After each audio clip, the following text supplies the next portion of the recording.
It is the Extratime.ie esports cup. Of course, all the money we raise through your donations going to Cystic Fibrosis Ireland. It is the Dublin Derby in Group 2. It's Bohemians against Shamrock Rovers. Not too much action so far in Group 2. Group 1 pretty much decided.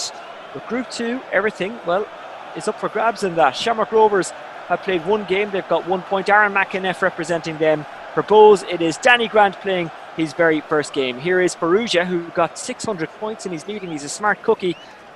Got the ball back smartly there as well, and now has won the throw-in smartly. Eric Finn, as always, joins me. Eric Finn, of course, a FIFA professional and a just general football fan. Eric, what are you expecting from this, the Dublin Derby? They're always fierce, they're always intense, whether or not that's on the screen or off the screen in the real world. Yeah, to be honest, I'm not entirely sure what to expect, as this is the first game from the two lads, but as you can imagine, obviously it's Bohs versus Rovers, so there will be flames being out in the field, and hopefully we get to see some good play with it. A little slide in there on Alan Manis, the goalkeeper. Out to Roberto Lopez it goes. Shamrock Rovers drawing 1-1 with Derry City in their first game. Not a bad result for Aaron McEneff against Darren Cole. Gary O'Neill getting onto it, the Kerry man who restored Rovers to Cup royalty. The man from the Kingdom with his winning penalty in the Cup final. What an occasion that was, unless of course you're a Dundalk fan, but at the Aviva, not packed out, but a huge crowd in and a great atmosphere. Okay, the game wasn't great, but it just was a great occasion. Here's Perugia into the centre circle. Aaron Green trying to stretch out the Bohs defence. Of course, in the real world, Shamrock Rovers beating Bohs on the opening weekend of the season when we thought only storms and bad weather could stop football. Little did we know back then. Gary O'Neill, who's such a joy to watch as a footballer, recently lost his grandmother, so we send our condolences to him. Bohs just lump it forwards. That is very unlike the real world Bohs under Keith Long. They do like to play a bit of football. Danny Grant, as we say, controlling Bohemians. He's from Lucan. Has been with the Bohs a couple of years at this stage. Here's Perugia. Jack Byrne, nice little turn to Gary O'Neill. Gary O'Neill out to Graham Burke. Spent some time at Fulham.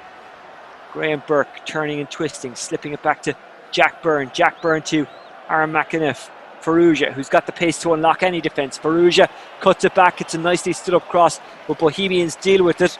Mandreo's onto it now. Should he be in the senior squad along with Jack Byrne? A lot of people think he should. That's my way of saying yes, he should. Twardek, formerly of Sligo Rovers, also of the Canadian national team. His cross isn't very good. It's scrappy so far. Mandreo gathers it. He's got a rasping shot on him. Can he let it go? No, he tries to pass it and it's cleared by Lee Grace. Mandreo on it again. Some call him Mandrew, but I think Mandreo is the actual proper pronunciation. Twardek stands it up and it's cleared. That's good defence from Shamrock Rovers. The game improving as it goes along. It's zipping along at a nice pace. Here's Jack Byrne, who's also zipping along at a nice pace. Green, who's got plenty of pace. Out to Perugia. I'll stop mentioning pace, although he does have it. Perugia cuts back, not quite sure where to go. Didn't quite have the support. Had a runner on the outside. I think that might have been Kavanagh. But either way, Bohemians have it back. Mandreu out to Lunny. Lunny, lovely ball forward. Andre Rice. Mandreu can't quite chase after that one. Well, he can chase after it, but he just can't retrieve it. Eric, what have you made of it so far? Yeah, as you said, it's very scrappy in the midfield and even in defence, but they seem solid enough players, to be honest. I'll be surprised if this goes over a few goals. Perugia squares it. It's a really good save by the keeper, and that really should have been 1-0 to Rovers. Yeah, that was an unlucky chance. There's very little else he could have done. He did make the most of the situation. It was a great save in the end. But yeah, what way it could go so far, maybe Rovers have had a better chance, but it could be anyone's game. Well, the referee has a decision to make here, and that decision is a free kick. We don't see too many goals, I imagine, scored direct from free kicks in FIFA. But Mandreu is a bit of a specialist here. Does that count for something in FIFA? But it's actually Wright who just sets it up for Buckley, who moves it on to Finnerty. Finnerty inside to Twardek. Twardek and Wright, and it's 1-0. Bohemians draw first blood in the virtual, unreal world Dublin Derby, but Bohemians fans will still celebrate it. Yeah, it was a nice cross. The funny thing is there, just looking from the animations that I would be aware of, he didn't actually shoot there at the end. He actually, the player took a bad touch and dribbled into the net. But great cross, so to get it in that position, it's hard to miss. And as you could see from that, he did well to get it in the net. Well, Andre Wright, a product of West Brom, spent some time at Coventry as well, originally actually from Birmingham. He will be happy with the finish no matter what kind of finish it was. And that's another good save by the goalkeeper, but it's not gone yet, the chance. Byrne tries to turn on it and can't guide it towards goal, and Twardek is on their counter-attack. Here's Andre Wright, who passed the ball into goal, or was it a fumble touch? I'm not quite sure. Eric, you think it wasn't necessarily the best finish there has ever been. Mandreu a bit too fancy there, and Shamrock Rovers go on the counter-attack. It was a late goal, I think actually from Green, that settled it when these two met on the first weekend of the season. There's Wright, tries to find Twardek. They're giving it away a bit now, Bohemians, and they need to be careful, although they do have the free kick. They're just playing it short at the moment. Keith Long will be happy with this. Bohemians controlled by Daniel Grant. Shamrock Rovers controlled by Aaron McEneff. Out it goes to Burke. Burke in behind for Green. Green, can he escape the Bohemians' defence? He can, but he's at a very tight angle. Can he win a corner? I think he can. No, he can't. I really have to stop committing to those decisions. But that did look like a corner. It did look like it went off the Bows defenders. Talbot kicks it out. Eric, we've had this discussion. Can referees get things wrong in FIFA? As Grant comes forward, as himself puts in the cross. Right is at the back stick. It's Twardek who heads it into the ground, and it's an easy save for Manis/McEneff. I'd say with that, can the computer get it wrong? It's basically like, I'd consider it like VAR in real life. Because people have their opinions, but at the end of the day, kind of rules are rules. Usually, anyway. I think there was one instance in the Premier League where even they said they would have overturned it. But there's definitely some things in this game that they do look extremely, extremely finicky. And I'd imagine the computer still thinks it's right, but usually it's just an animation glitch rather than like a physical touch of the ball. Jack Byrne pops up inside his own box to try and guide it out of defence rather than lump it just long. That's what I like about Shamrock Rovers. They do try to play it. Bows have done a bit of this as the game has gone on as well. They have kind of played their way into it. When they started, they were a little bit nervy, but a ball in behind might cause an issue here. It's Green. Can Green get inside the box and get a shot away? Green! 1-1! Aaron Green, well, it's just a pity that we can't throw the virtual chips on the pitch for him to celebrate like he did in Sligo, but the Rovers fans, well, they're feasting on this. It's an equaliser. Yeah, it was a great goal. I kind of feel bad because the ball that went over the top, it hit the defender's foot and actually played Green through. And that's like, he did everything right. He intercepted the ball. It was just the defender, the computer kind of let the ball get away from the player, and it then led Green through. So a great goal, great finish at the end there, and he did well to beat the keeper, but unfortunately, the player took a bad touch. And Green took full advantage. That was a really good finish by Aaron McEneff controlling Green.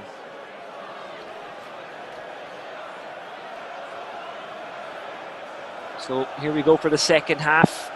Early days in Group 2, nothing settled today regardless of what the result is. Rovers probably in a bit more need than Bows, given that they have had a game and it was a draw. Aaron McEneff drawing with Derry. Derry playing 2 and losing 1 and drawing 1 so far. Ball over the top. Rovers with a spectacular effort, but they can't keep it down. It was Green again from outside the box. And Eric, it's something that you said earlier in the Extratime.ie esports cup. You don't tend to score a whole pile from outside the box in this version of FIFA. No, you don't, but I swear if that went in, it's a good thing there's no cameras in my room, because there would have been a bit, we'll just leave it there. But that would have been insane regardless. Burke tries to send the ball through. It was cut out well. Coming down the park now is Grant. He's looking for Wright, who he does find. Wright, who puts Bohemians 1-0 up in the first half. Gives it through to Grant, who plays it behind his teammate, but onto Mandreu. Mandreu receives it, rather, I should say, than passing it, but Bohemians, they gave it away, then they got it back in a dangerous position, but Rovers scramble and do enough to get possession. Casey involved there, Ward on it as well, the swordsman. Andre Wright gives it away, O'Neill sends it up the park. McEneff as himself on the ball, tearing down that wing. Well, it's more the central channel than the wing, but you know what I mean. He was drifting towards the wing. He wasn't exactly in the middle. Rovers on the attack again. It's Farrugia. Lyons doing his best to hold them up, and he does very well. Holds his position. anticipates it well, and then he's able to roll it into the path of Mandreu, who gives it to Buckley. Buckley looking for options, finds one in behind in Grant. Grant at an angle, can he get a shot away? No, it's really good defence by Marshall. And now McEneff sends it long down the wing into the path of Graham Burke. Graham Burke only has one man inside who's well outside the box. That man is Green. Green trying to get away from Casey, gets the shot away but can't keep it on target. Yeah, he did very little wrong there. Maybe he could have taken a few extra touches, but the defender was closing fairly quickly. So I think he did the right thing. I would have been hoping for at least a corner out of that, and unfortunately the player did kick it wide. Kirk did really well to dispossess his man. Now it's Ward, Buckley, Wright, who's fairly deep, over to Lyons. Lyons coming down the wing. Can he beat Lafferty? Lyons back inside to Mandreu. Mandreu to Twardek. Twardek back to Mandreu. But it doesn't quite work out. And Farrugia was waiting for it. Farrugia driving on. Farrugia with options in the centre. And it was good defending by Bohemians in the end. They had to be calm there, didn't they? That was very good play by Daniel Grant. Yeah, there's been many a times where I've actually tried to head it back to the goalkeeper and it's went over his head. Not quite the finish that Aaron Green needed to apply there. And Talbot goes long with the clearance and just gives it away. A lot of possession for Rovers in the second half as Burke tries to get past Ward and can't. But Ward is giving away the free kick and Rovers have the advantage. Jack Byrne can strike them, we know that. So yeah, this was the retina I was talking to you about, Oisin, before. See the circular retina on the screen that would usually be for how to score or aim it in a certain corner when you're taking a free kick or penalty. That's why it's a little bit more difficult than usual. It's not just aiming toward the goal, you have to actually aim it in the corner as well. Not quite sure what Aaron McEneff was trying to do there with that free kick, but I think it's fair to say, Eric, he made an absolute balls of it. Yeah, a little bit, yeah. Sometimes you got to call it as it is. He's done a lot right in this game. He's done a lot right in the last game as well, but that wasn't a particularly great moment. Here's Daniel Grant. Ward.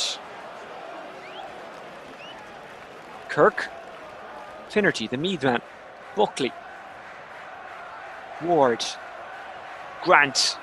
Back to Ward. Lovely little pass back there. Right in behind Mandreu. Straight at the goalkeeper. That was nice movement from Daniel Grant. Yeah, that ball itself was insane. I didn't even think, because there was two defenders in the middle of it, I really didn't think it was going to get through, but proved me wrong, and I'm lucky that he got the shot off very well.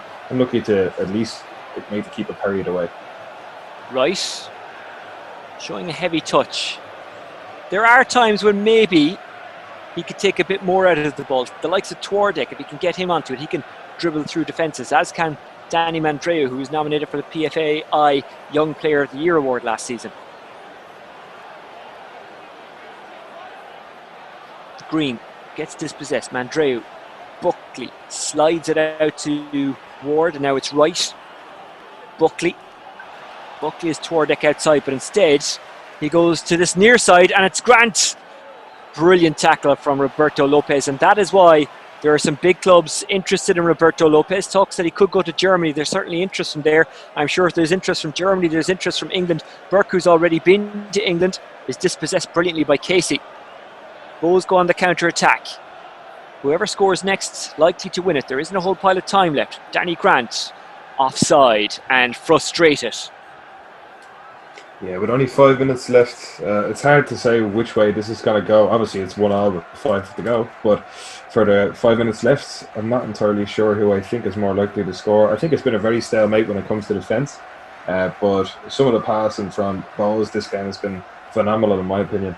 So we'll see now, because he seems to get down the left quite often. He doesn't seem to take advantage of it much, but no coincidence that he himself is on the left and he's playing as himself, Danny Grant. Anyway, here comes Shamrock Rovers. Is there one last twist in this Dublin derby? Byrne gives it to Green. Back inside. We couldn't quite find Byrne. He was crowded out. Lost by Mandreu. Shamrock Rovers. Is there one last chance? Farrugia. Jack Byrne. If anyone can, he can. And he's won the corner. Deep in injury time. It's an in-swinger and it's headed away by Wright. Grace. Byrne needs to get the cross away and does to Aaron McEneff as himself. Oh, it's pushed wide. It's a really good save by Talbot. He may have just rescued a point for his team, but he's got a bit more work to do. He and his defence. Ball bounces around. It's kept in play. And that is that. 1-1 the final score in the Dublin Derby in this Group 2 encounter of the Extratime.ie esports Cup. Of course, all the money we raised going to Cystic Fibrosis Ireland. Eric, Finn, what did you make of the match? So that game, it's the first draw of the Group 2. I think it's a good result for Bows in the end. I think Rovers actually dominated for shots, but I must say Shamrock Rovers' defence as well was very good. It was a real kind of mixy-matchy kind of game. It took them about until half-time to get into it completely. It was very just, passes astray. But two good players there, in my opinion. And this is only the second game in Group 2, so still so much more to be shown from it, and I'm excited to get it underway. Well, Shamrock Rovers are now on 2 games. They've got 2 points. Sligo topped the group. They've only played 1 game, but under Ronan Coughlin, they've got a win in that game. That was a win in spectacular circumstances against Derry, who've played 2 and are only on 1 point. Bows now on to 1 point. They actually leapfrog Derry in the table because their goal difference is better. St. Pat's yet to get underway. So, Group 2 with a bit of work to do. Bows and Shamrock Rovers kind of keep us guessing as to the direction of this group and where it might go. A draw between the two in the Dublin Derby. Eric Finn, for now, thank you very much. Thank you. Remember, you can keep your inquiries about this discussion or anything else football related coming into at Extra Time News, or you can get Eric on Twitter via Eric. What's your Twitter address? It's example without the ease_XX. It's a handful, but so am I. Come on, Eric. You can get me on at Oisin Langan. That's it for now. The final score in the Dublin Derby. Shamrock Rovers 1, Bohemians 1.